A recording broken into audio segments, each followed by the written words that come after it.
पुरानी lathe machine को किस तरह से रिस्टोर किया जाता है, उसको यूजुअल फॉर्म में चेंज किया जाता है। यहाँ पे देख सकते हैं ये बेड है और बेड आपका एक सिंगल कास्टिंग की फॉर्म में बनता है। इसके बाद इसके ऊपर मशीनिंग की जाती है प्लेनर और मिलिंग मशीन के द्वारा। इस बेड के ऊपर ही आपका हेड स्टॉक और टेल स्टॉक दोनों माउंट किए जाते हैं। ये आप केस देख रहे हैं इसका। और जो हेड स्टॉक है वो बेसिकली इस पे बोल्टेड किया जाता है, क्लैंप किया जाता है और हेड स्टॉक के अंदर फिर आप स्पिंडल लगाते हैं और स्पिंडल के ऊपर आप पुली वगैरह माउंट करते हैं। अभी आप ये देख सकते हैं ये खाली है, इसमें जो होल्स बने हुए हैं इसमें आपका स्पिंडल माउंट करेंगे। और इसके नीचे फिर आप ये देखेंगे ये ट्रे है जिसके ऊपर चिप्स वगैरह को हम कलेक्ट कर सकते हैं। और इसके नीचे रहते हैं आपके लेग्स। तो लेग्स होते हैं उनको जो बेड होता है उसको माउंट किया जाता है लेग्स के ऊपर बोल्ट के थ्रू। देख सकते हैं आप स्पिंडल कैसे इंसर्ट किए जाते हैं यहाँ पे। और ये स्पिंडल के नीचे वाली शाफ्ट होती है, इसको तब यूज़ करते हैं जब आपको ये स्पिंडल लगाने के लिए जब आपको बहुत ज़्यादा कम आरपीएम पे चलाना होता है तो उसके लिए ये नीचे वाला शाफ्ट यूज़ करते हैं। ये आपका हेड स्टॉक है, ये भी सिंगल कास्टिंग होता है। और ये आप देख सकते हैं यहाँ पे नीचे एप्रॉन है, एप्रॉन के अंदर बेसिकली जो फीडिंग होती है उसके गियर रहते हैं ऑटोमेटिक फीड करने के लिए। और ये क्रॉस स्लाइड है, इस क्रॉस स्लाइड के ऊपर आपका कंपाउंड रेस्ट को माउंट किया जाएगा।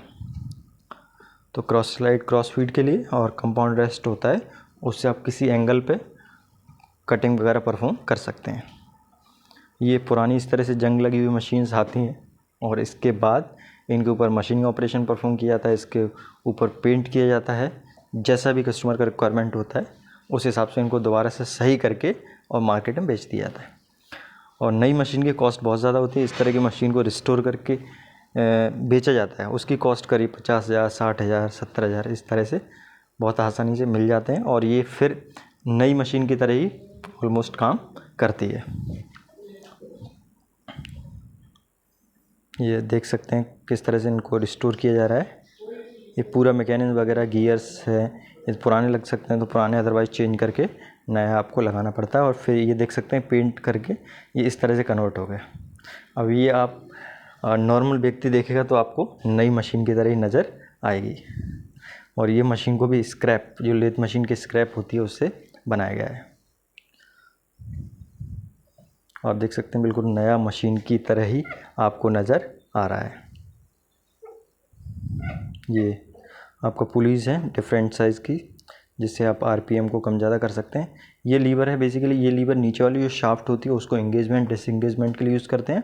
और नीचे वाली शाफ्ट से एंगेजमेंट तब कराते हैं जब आपको स्पिंडल बहुत स्लो स्पीड पर रोटेट कराना होता है।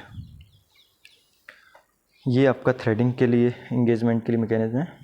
और ये नीचे आप लेग्स देख सकते हैं और लेग्स आपके बेड से बोल्टेड होते हैं।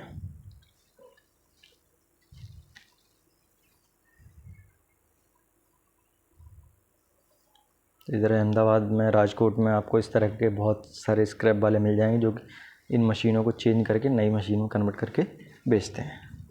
तो 10-15 हज़ार खरीद के लाते हैं, फिर उसको प्रोसेस करते हैं तो 50-60 हज़ार तक बेच देते हैं इसको।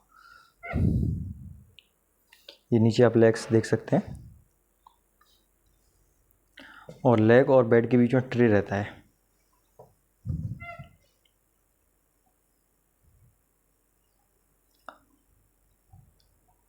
ये दूसरी मशीन देख सकते हैं इस तरह से। तो सिंपल है ये, मतलब लेथ मशीन को रिस्टोर करना उतना, बशर्ते आपके पास टूल्स और वो सारी चीज़ें होनी चाहिए। So thank you for watching, please do subscribe my channel.